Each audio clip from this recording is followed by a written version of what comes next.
जीवन में सब प्राप्त कर लिया, सब पा लिया, लेकिन अगर धर्म को नहीं डाला, अगर धर्म का मिश्रण नहीं किया, तो वो पूरा जीवन नीरस है। हमने बहुत लोग देखे ऐसे जिनके जीवन में खूब भगवान ने बहुत कुछ दिया है, नाम है, रुतबा है, धन दौलत की कोई कमी नहीं, पर उनका जीवन एकदम नीरस है, क्योंकि नमक नहीं है जीवन में, रस नहीं है।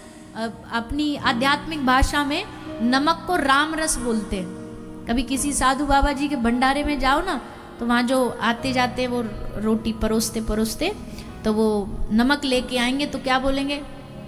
राम रस राम रस राम रस राम रस, पूरी लाइन में ऐसे बोलते हुए जाएंगे, नमक नहीं बोलेंगे। तो ये रस है। धर्म भी भजन भी जीवन का रस तत्व है। अगर ये रस तत्व नहीं होगा तो सारा माल मसाला होते हुए भी जीवन में जीवन नीरस नजर आए। तो धर्म के बारे में बताया। अर्थ भी जरूरी है, ऐसा नहीं, हम मना नहीं कर रहे। पैसा नहीं होता तो टेंट कहाँ से आता, पैसा नहीं होता तो ये व्यवस्था कहाँ से बनती। पर धर्म की जहाँ जरूरत है वहाँ धर्म होना चाहिए, और जहाँ अर्थ की जरूरत है वहाँ अर्थ होना चाहिए। दोनों को मिलाना नहीं चाहिए या अदला बदली नहीं करनी चाहिए।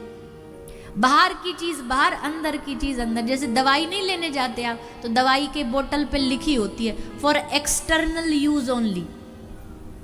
बोतल पे क्या लिखा होता है?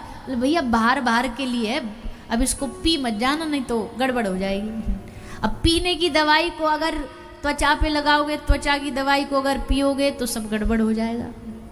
इसलिए बड़ी सावधानी रखनी चाहिए। अर्थ बाहर जीवन जीने के लिए चाहिए, धर्म अंदर के लिए चाहिए। पर आजकल उल्टा हो गया। आजकल अर्थ पैसा तो हमारे मन में बैठा है और धर्म बस बाहर दिखावे दिखावे की वस्तु बन गया। इसको बाहर की वस्तु मत बनाइए, धर्म को अंदर से जिए और अर्थ को बाहर जीवन जीने के लिए रखें। लोग कहते अरे ये बाबा जी साधु लोग ये सत्संग में यही कहते रहते पैसा मत कमाओ, पैसा जरूरी। अरे भाई कैसे बोलते, हमने तो किसी साधु को ऐसा कहते देखा नहीं। या तो कोई बहुत ही सिद्ध महापुरुष अवस्था में पहुंच गया, उनके लिए तो ठीक है कि भाई रोटी मांग के खाओ, भजन करो। पर जो अभी ग्रस्त जीवन में जी रहे हैं, जिनको घर भी चलाना, परिवार भी चलाना, उनके लिए तो महापुरुष यही कहते भाई ईमानदारी से कमाओ, धनोपार्जन करो, ईमानदारी से करो, उसमें किसी प्रकार की कोई बेईमानी नहीं होनी चाहिए। धर्म को धर्म की जगह, अर्थ को अर्थ की जगह रखो।